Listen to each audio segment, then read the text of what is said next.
Hello everyone, welcome back to In-Depth Theory 360 Learning. So in this video we will be covering जो हमारे 25 question बचे हुए थे electrochemistry से के इससे पहले हमने 25 क्वेश्चन करा दिए.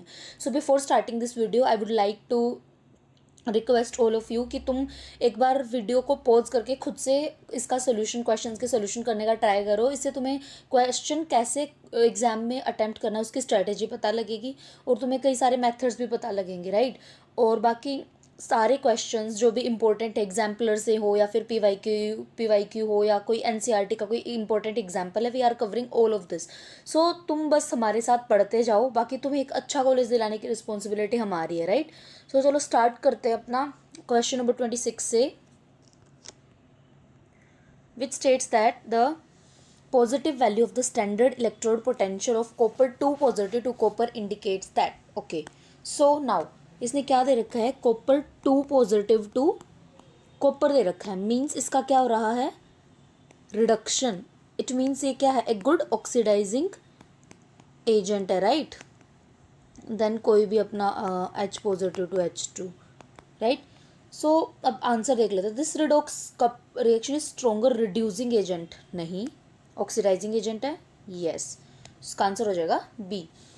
Now let's move to our question number 27, which states that E naught cell, which is the standard electrode potential, half cell reaction का दे रखा. On the basis of this, mark the correct answer. Okay. Dilute sulfuric acid solution में hydrogen will be reduced at cathode, water will be oxidized at anode, और बाकी के दोनों example दे रखे. Okay, now इसमें हमें पता लग रहा होगा कि हमें एनोड और कैथोड पे क्या जनरेट होगा, वो आना चाहिए तभी हमारा होगा. तो इन डाइल्यूट सल्फ्यूरिक एसिड H2 मतलब जो हाइड्रोजन है वो ही रिड्यूस होगी कैथोड पे, और एनोड पे क्लियर कट पता लग रहा है कि वाटर होगा, राइट. सो लिख देती हूँ, इन dilute H2SO4 what will be reducing. Dilute H2SO4 में H2 विल रिड्यूस एट कौन से इलेक्ट्रोड पे होगा, ऑफ कोर्स कैथोड पे होगा. कल भी बताया था कैथोड पे रिडक्शन होती है, राइट. नाउ तो वाटर का क्या हो जाएगा, ऑक्सीडेशन, और वो किस पे होगा, एनोड पे, राइट. सो इसमें वही है कि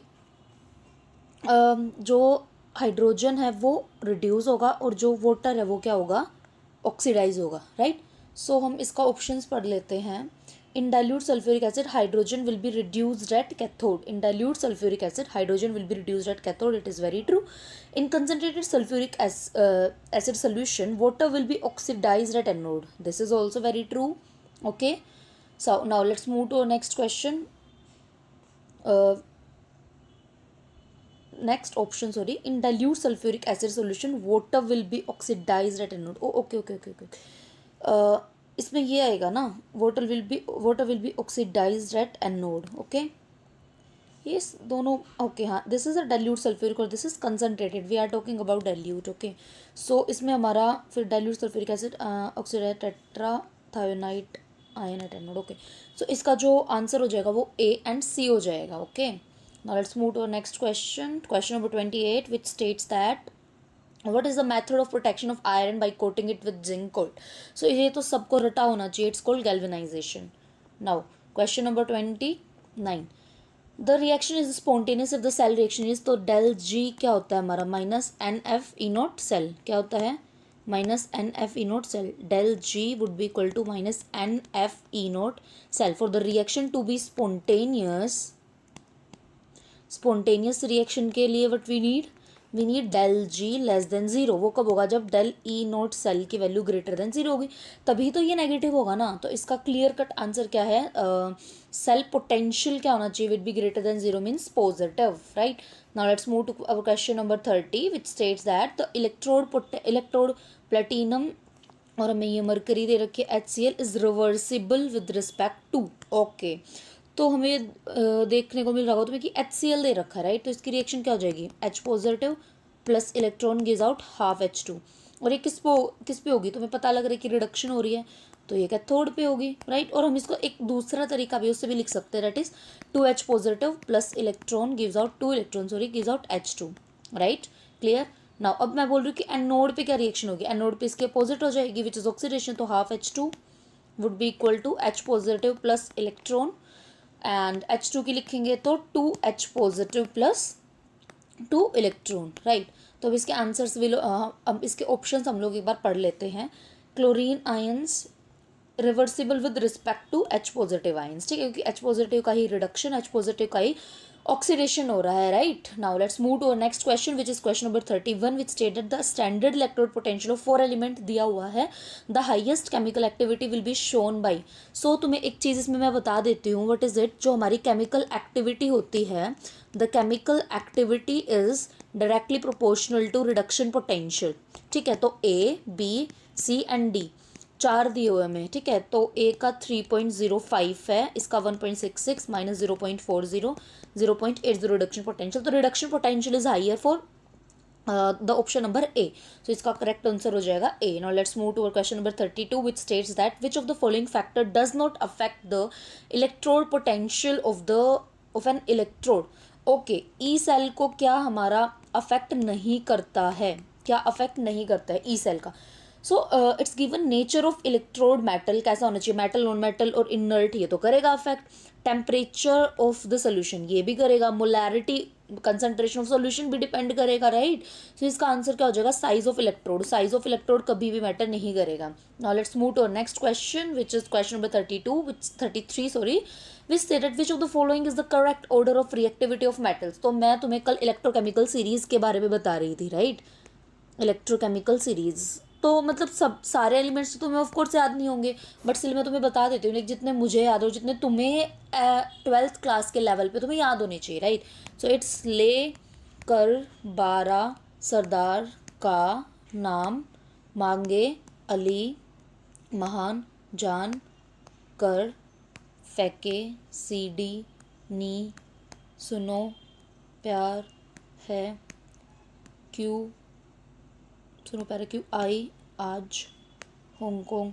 फिर उसके बाद मतलब ये चलता रहेगा। इसमें एक दो आइटम लाइक बीच में तुम्हें मिस मिलेंगे, इट्स फाइन, हमें बस इसकी ट्रेंड देखना होता है, right.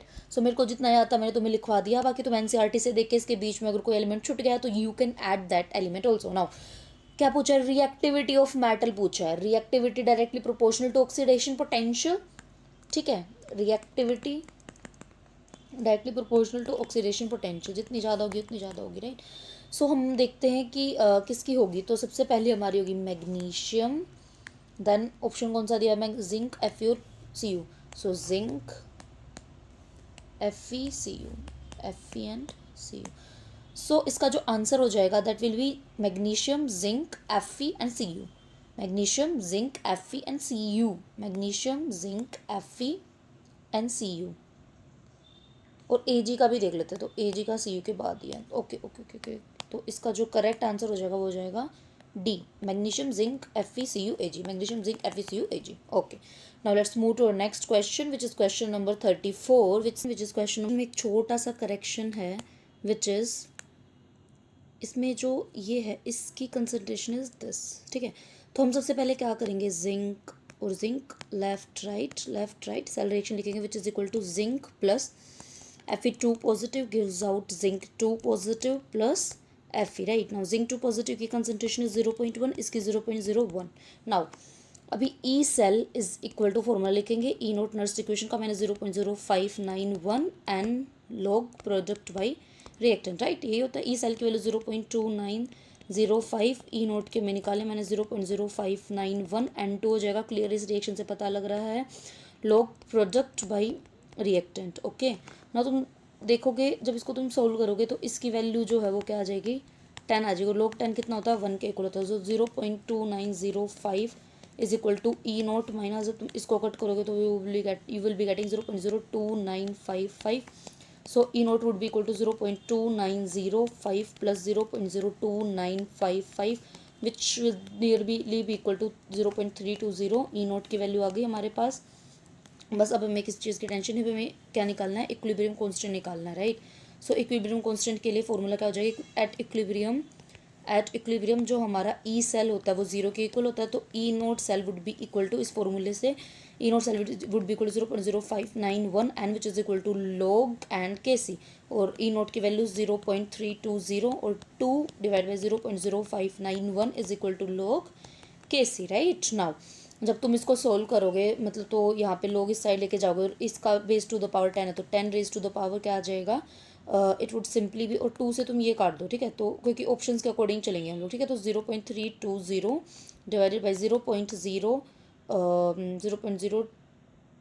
it would be somewhat equal to 0.0295 something like this. Okay, तो इसका correct answer would be equal to option number B, that is 0.0295. या तो इसका आंसर क्या हो जाएगा, B. Now let's move to next question which is question number 35 which suggest that calculate the EMF of the half cell given below. ये हमें half cell दी है, atmosphere eight 180 में एटमोस्फेरिक प्रेशर 0.1 m इसकी वो है मोलैरिटी है, और इसका ऑक्सीडेशन पोटेंशियल 2 वोल्ट है, राइट. तो सबसे पहले हमें इसकी रिएक्शन लिखनी आनी चाहिए, ठीक है. तो इसकी रिएक्शन हम लोग कैसे लिखेंगे, it's very simple.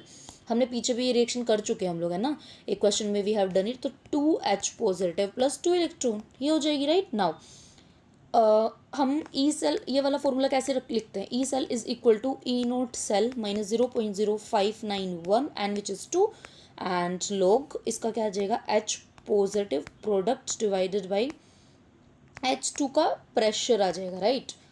Late me just write it some neatly, H2 का प्रेशर आ जाएगा, राइट. नाउ इसकी जगह में ऑक्सीडेशन पोटेंशियल दिया हुआ है, तो क्या मैं ऐसे नहीं लिख सकती, E oxidation potential E naught oxidation potential minus 0.0591 log H positive का square by PH2. I can write in this way also. Now E oxidation potential E naught की value is 2 minus 0.0591 divided by 2. इसको मैं direct cut करके लिख देती हूँ क्योंकि हम पिछले वाले क्वेश्चन में हमने कट करके लिखा था, तो I just remember the value that is 0.02951, right. Now log, और इसकी H पॉजिटिव की कंसंट्रेशन इज गिवन है 0.1 मोलर, 0.1 का square, pressure is 1 atm, right. Now तो ये क्या हो जाएगा, 10 raise to the power minus 2 हो जाएगा. log 10 raise to the power 2 को मैं माइनस 2 log 10 लिख सकती हूँ. log 10 की वैल्यू 1 होती है, तो this would simply be equal to minus 2, right. तो now E oxidation potential would be equal to 2 minus 0.02951, तो प्लस कर देते हो into 2. So E oxidation potential after solving this, जो ई ऑक्सीडेशन पोटेंशियल तुम्हारा आएगा that is 2 plus 0.0591 which would be equal to something 2.0591, right, volts. तो option match हो रहा है तुम्हारा इसमें 2.0591, सो 2.0591. सो ओके, इसमें ऑप्शन नहीं है, तो हम क्या करेंगे, इसका क्लोज ले लेंगे, राइट. जो इसे क्लोज होगा तो 2.0591 के क्लोज तुम्हें क्या लग रहा है, 1.89 लग रहा है, तो it would be the answer. तुम टेंशन ना लो, सीयूटी में तुम्हें ऑप्शंस थोड़े थोड़े नियरली दिखेंगे, लाइक इस ऑप्शन में थोड़ा सा बहुत ज़्यादा ही तुम्हारा गैप हो गया, बट इसकी टेंशन नहीं लेनी है. Now let's move to the next question which is question number 36 which states that the equilibrium constant for a cell reaction दे दी है, equilibrium constant Kc की वैल्यू गिवन है that is 4 into 10 raised to the power 16. E naught cell हमें निकालना है, what would be E naught cell. now at equilibrium हमें पता है equilibrium पे E सेल की वैल्यू कितनी हो जाती है, 0. तो E नोट सेल की वैल्यू क्या हो जाएगी, 0.0591 एंड log, एंड यहाँ पे इक्विलिब्रियम कांस्टेंट तो सिंपली कैसी हो जाएगा. नाउ ई नोट सेल की वैल्यू हमें निकालनी है, okay. So 0.0591 n would be equal to 2 log and कैसे वी हैव गिवन 4 into 10 हमें दिया हुआ है 10 raised to the power 16. So I think तुम you will be able to solve this, right. इसमें इतनी बड़ी कोई कैलकुलेशन नहीं है, मैं तुम्हें इसका आंसर बता देती हूँ. इसका आंसर लगभग 0.48 के कुछ करीब आएगा, 0.487 कुछ. सो वही देख रहे हैं हम, इसमें नियरली आंसर देखेंगे, तो हम जब इसको राउंड ऑफ करेंगे 0.47 हो गया, तो ये क्या हो जाएगा, 9 हो जाएगा, राइट. तो इसका आंसर ये आ जाएगा लगभग. तो तुम्हारा ये HW रहेगा, होमवर्क रहेगा, तुम इसको करके लाओगे सोल्व, क्योंकि पेपर में कैलकुलेशंस तुम्हें ही करनी है, right. Now let's move to next question number 37 which states that the EMF and the standard EMF of a cell in the following reaction. इसमें हमें क्या दे दिया, EMF यानी E सेल दे दिया एंड E नोट सेल दे दिया, right. तो E cell EMF and the standard, तो EMF की वैल्यू है 5 वोल्ट्स और इसकी वैल्यू है 5.06 वोल्ट्स, राइट. समझ आ गया होगा. Now reaction is this, so what is the concentration of Ag positive ion, right. तो सिंपली इसमें नर्स इक्वेशन का फॉर्मूला लगा देंगे। Nernst, I just written the spelling wrong. Nernst equation क्या होती है, E cell is equal to E naught cell minus 0.0591 n log product by reactant. It's very easy, ये equation तुम्हें अब तक रट गई होगी। Now E cell is given 5 volts, E naught cell is given 5.06 minus 0.0591 divided by n. Clearly तुम्हें पता लग होगा 2 पॉजिटिव चार्ज, तो 2। नाउ लॉग प्रोडक्ट में क्या है, Ni2 पॉजिटिव है, तो which is 0.02 divided by 0.02 molar. Okay, now reactant में 2 Ag पॉजिटिव है। नाउ 2 Ag पॉजिटिव हमें इसकी कंसंट्रेशन निकालनी है। Ag पॉजिटिव कितने टाइम्स है, 2 टाइम्स, क्योंकि यहाँ पे 2 याद रखना है। हम लोग भूल जाते हैं, जो इसका हमारा आगे जो स्टोइकोमेट्रिक कोफिशिएंट होता है वो पावर में जाता है, ये रिमेंबर। मैं इसको हाईलाइट कर देती हूँ, ये तुम्हें बहुत ज़्यादा अच्छे से याद होना चाहिए, राइट, कि ये 2 है हमारा पावर, इसको नहीं भूलना है। डन, तो तुम इसको सोल्व करना और मेरे को इसका आंसर कमेंट में करके बताना, right. Now let's move to next question which is question number 38। Okay, which is question number 38 which stated calculate the electrode potential of the given electrode. तो हमें क्या निकालना है, सिंपली इसने दिया है कि हमें इलेक्ट्रोड पोटेंशियल निकालना है। आई think this is the one of the most easiest question, ठीक है। इसमें कुछ नहीं करना है, ठीक है। तो सबसे पहले हमें रिएक्शन दी हुई है, chlorine 2 positive to chlorine 2 negative. So reaction हम लिख लेते हैं which is chlorine 2, let's just change the colour. Now जो हमारी जो रिएक्शन हो जाएगी वो क्या हो जाएगी, क्लोरीन 2 से हमें क्या दिया हुआ है, क्लोरीन 2 क्लोरीन नेगेटिव दिया हुआ है। तो नेगेटिव बैलेंस करने के लिए हमें 2 इलेक्ट्रॉन यहाँ दिखने पड़ेंगे। तो समटाइम्स रिएक्शन ऐसे आएंगी, मतलब काइंड ऑफ अनफेमिलियर सी, कि तुम्हें समझ ही नहीं आएगा। तो तुम कुछ मत करो, तुम चार्ज बैलेंस फैक्टर के साथ लेके उसको सोल्व कर दो, राइट। नाउ अब इसमें तुम्हें एन फैक्टर की वैल्यू क्लियरली 2 मिल रही होगी। नाउ अभी हम क्या करते हैं, ई नोट सेल की वैल्यू गिवन है ये, so E cell would be equal to 3.4 minus 0. अब मैं बार बार फॉर्मूला नहीं लिख रही हूँ, हम direct writing log product by reactant. Now हमें रिएक्शन लिखनी पड़ेगी, बाय द वे इसको लिखने की भी ज़रूरत नहीं है, राइट। इसमें सिंपली क्या हो जाएगा, इसकी कंसंट्रेशन 0.02 मोलर दे रखी है, राइट। तो हम इरेज करते हैं इसे and will simply write 0.02 square, और क्लोरीन 2 पॉजिटिव है, ठीक है। अभी कुछ नहीं दिया हो तो हम इसको 180 मान के चलेंगे, ठीक है। इसका प्रेशर तो 1 हो जाएगा। Now I think you guys will be able to solve it, right. इसका आंसर वुड बी समवट 3.51। अब तुम देख रहे हो कि इसमें दोनों वैल्यू क्लोज दे दी, तो हम करेक्ट वैल्यू के जो ज़्यादा क्लोज है we will be marking that answer. तो इसका आंसर ए हो जाएगा। तुम इसको फर्दर कैलकुलेट करके देखना, तुम्हारा आंसर आ जाएगा, right. Now let's move to next question. मैं तुम्हें कैलकुलेशन के लिए इसलिए मैं तुम्हें होमवर्क में दे रही हूँ क्योंकि एट द एंड कैलकुलेशन तुम्हें पेपर में करनी है, समझ रहे हो तुम। सो अगर तुम अभी से कैलकुलेशन की प्रैक्टिस नहीं करोगे तो पेपर में नहीं हो पाएगा, क्योंकि पेपर इज़ वेरी लेंदी, ठीक है। Now let's move to next question which is question number 39, which states that which of the following statement is correct. E cell extensive intensive, हाँ ये पिछले वीडियो में भी we have discussed about it. जो हमारा E cell होता है वो क्या होता है, हमारा इंटेंसिव होता है, राइट। और जो हमारा डेल जी होता है वो क्या होता है, एक्सटेंसिव होता है। और मैंने बताया था कि जो किसी भी टाइप की enthalpies, entropies, like Dell S हो गया, इंटरनल एनर्जी हो गया, ओके, और हमारा हीट हो गया, एनीथिंग, ये एक्सटेंसिव प्रॉपर्टीज़ में आता है, ठीक है। तो इसका सिंपल आंसर क्या हो जाएगा अपना, बोथ आर इंटेंसिव।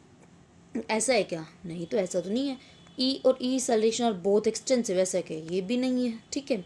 सो कौन सा आंसर ठीक है, E cell is intensive, okay, extensive, this is the correct answer, ठीक है।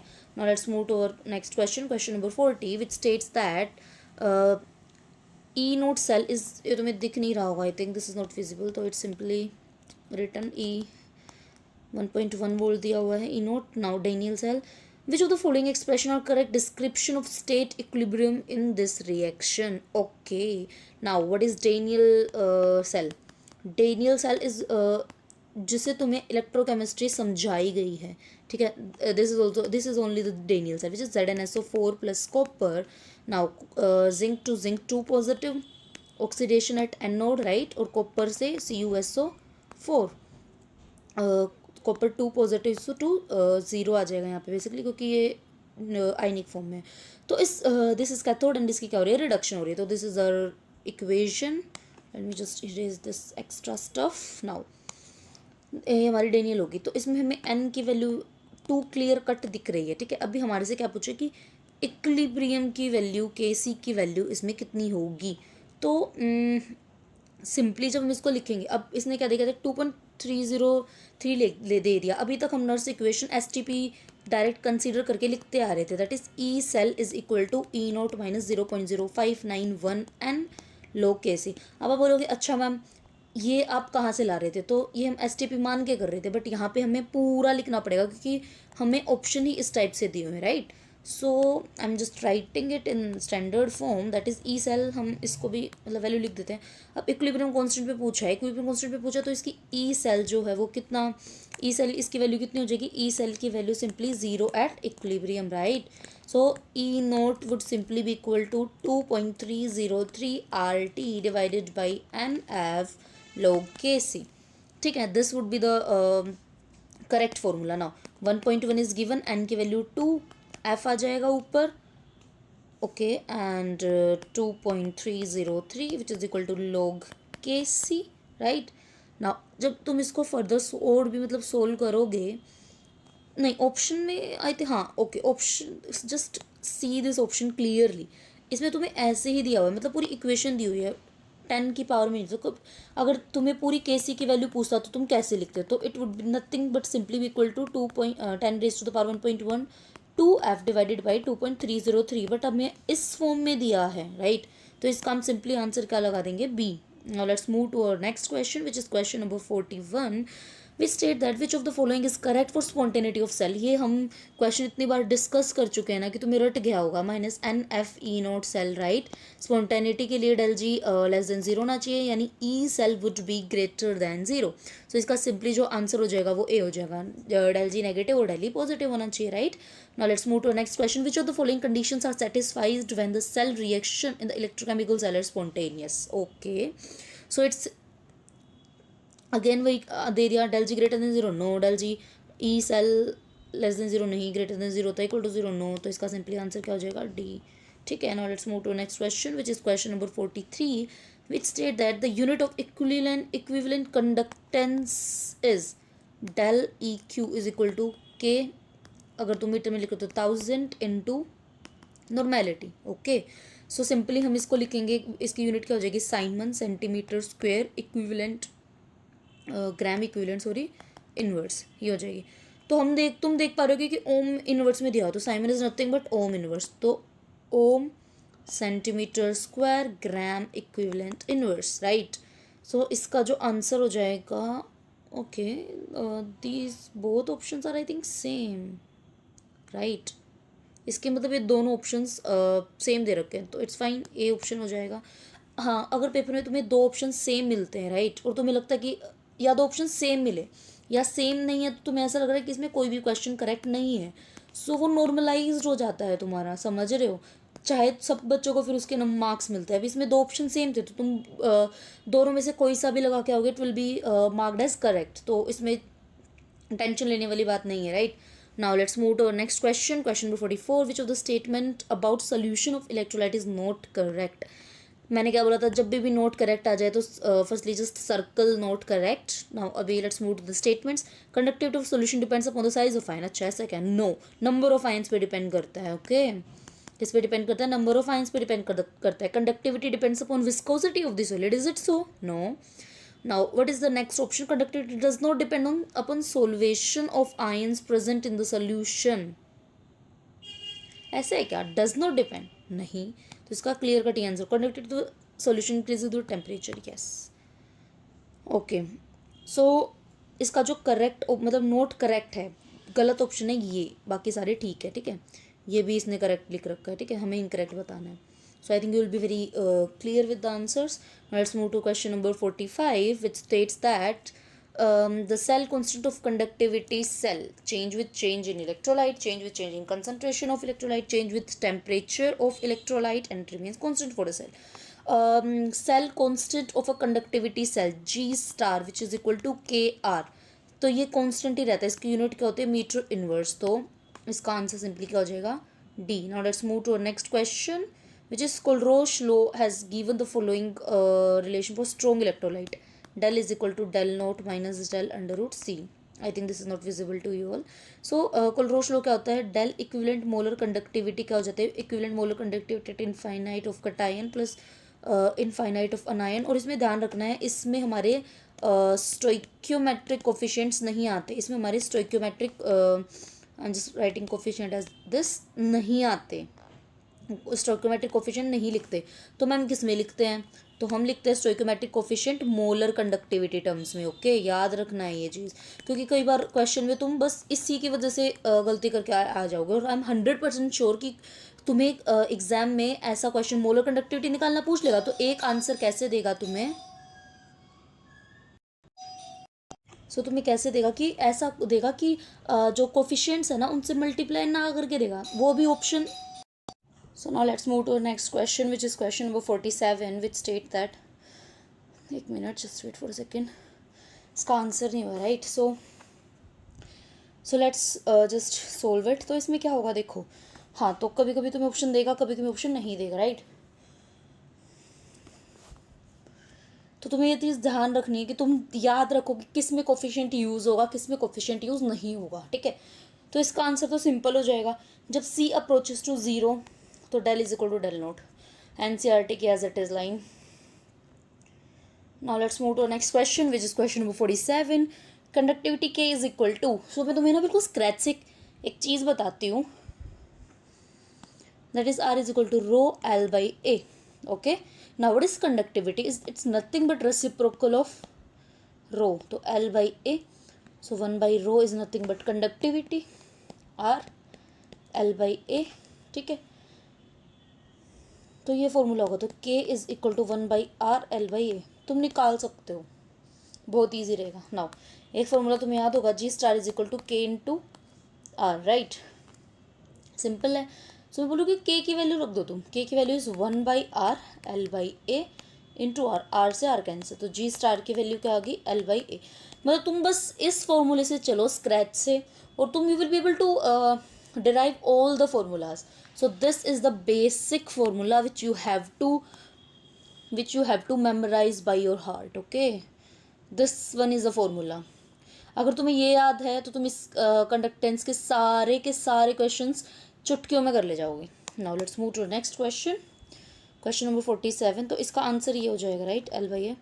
Let's move to next question, question number 48. Molar conductivity of ionic solution, it depends on temperature, distance between electrodes, concentration of electrolyte in solution, और surface area of electrodes. Okay, molar conductivity पूछा है. क्या पूछा है, molar conductivity.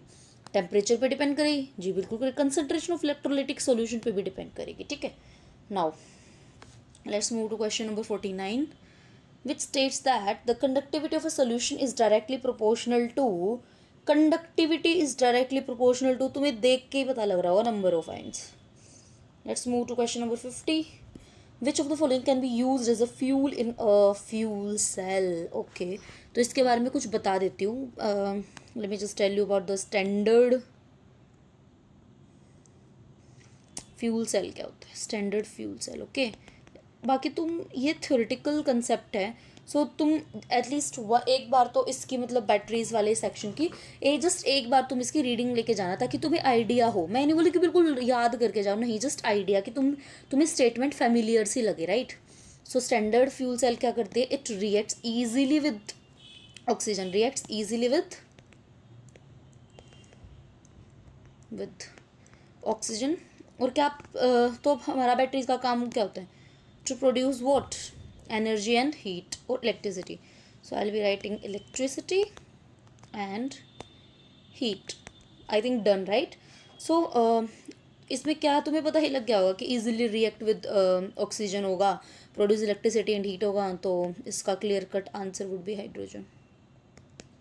Okay, तो answer number C. Okay, answer very best for CUT-UG. और मैं उम्मीद करती हूँ कि तुम हमारी सीरीज़ को बाय हार्ट फॉलो करो, क्योंकि हम ऐसे ही क्वेश्चंस लेके आ रहे हैं जो पहले रिपीट हो चुके हैं. PYQs बोल लो तुम, या NCERT एग्जाम्पलर के क्वेश्चंस बोल लो, राइट. सो तुम हमारे इंस्टाग्राम चैनल को फॉलो कर सकते हो, टेलीग्राम को या व्हाट्सएप ग्रुप को, ताकि तुम्हें टाइमली अपडेट मिल सके। ओके, ताकि तुम्हें टाइमली अपडेट मिल सके, राइट, टाइमली अपडेट मिल सके। एंड सेकंड कि अगर तुम सब्सक्राइब करोगे हमारे चैनल को तो तुम्हें नोटिफिकेशन मिल जाएगा कि कौन सी वीडियो फिजिक्स केमिस्ट्री मैथ्स की कब कब आ रही है। क्योंकि you have noticed one thing कि केमिस्ट्री की भी हम लोग वीडियो अपलोड कर रहे हैं, साइड बाय साइड मैथ्स की भी आ रही है और फिजिक्स की भी आ रही है, राइट।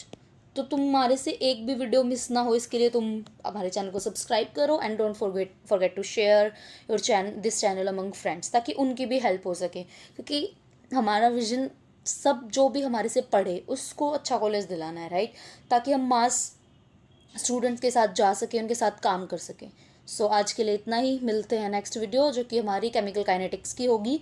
सो आई सजेस्ट कि एक बार तुम काइनेटिक अच्छे से पढ़ के आना, अपने नोट्स पढ़ के आना, ताकि तुम यहाँ वीडियो में जब आओ तो बैठ के तुम बस क्वेश्चन ही लगाओ, तुम ये ना सोचो कि भाई मेरा ये कंसेप्ट नहीं हुआ वो कंसेप्ट नहीं हुआ, राइट। सो मिलते हैं नेक्स्ट वीडियो में, till then keep learning, keep working hard, bye bye.